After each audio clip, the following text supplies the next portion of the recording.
Hey guys! Flex ko lang yung aking sili na 4 years old na to mga kaibigan, if I'm not mistaken, o English yon.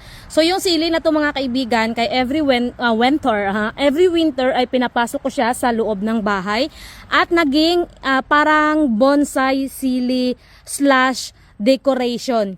Ito mga kaibigan, pinabayaan ko ito. Oh, tingnan nyo naman yung bunga. Ang lago-lago, oh, di ba? Parang singit ko lang din yan, oh. Mabuhok, ha? Singit, mabuhok. Ano 'yun? Saka ito yung sili na to mga kaibigan kay mahaba siya at saka mild lang yung anghang niya. So, I think 3 years o 4 years ago, tingnan niyo naman yung puno niya, oh. Ganyan lang ang puno niya. So, kapag nag-grow siya mga kaibigan dito, kinakat ko siya ng kinakat, kaya naging parang bonsai. Tapos this year, nilabas ko lang siya dito without knowing na mamumunga pala siya.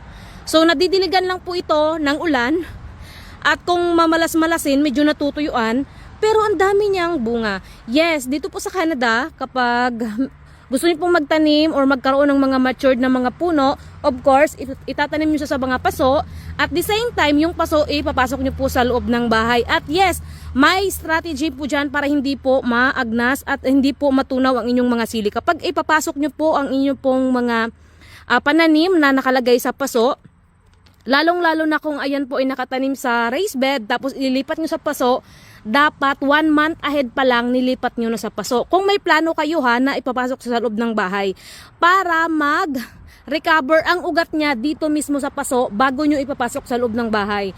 At bago nyo din po ipapasok sa loob ng bahay, 3 weeks or 2 weeks ahead na maglamig na ang panahon, dapat nakapasok na siya sa loob para hindi po siya magulat.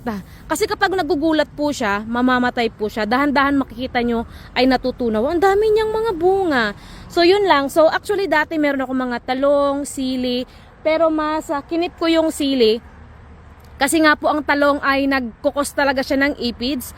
At yung sili mga kaibigan ay nagdodormant din po ito sa loob ng bahay. Natatanggal po ang kanilang mga dahon pero buhay po ang kanilang puno. At saka mga kaibigan, kapag dormant po ang ating mga pananim sa loob ng bahay, huwag po kayo panay dilig.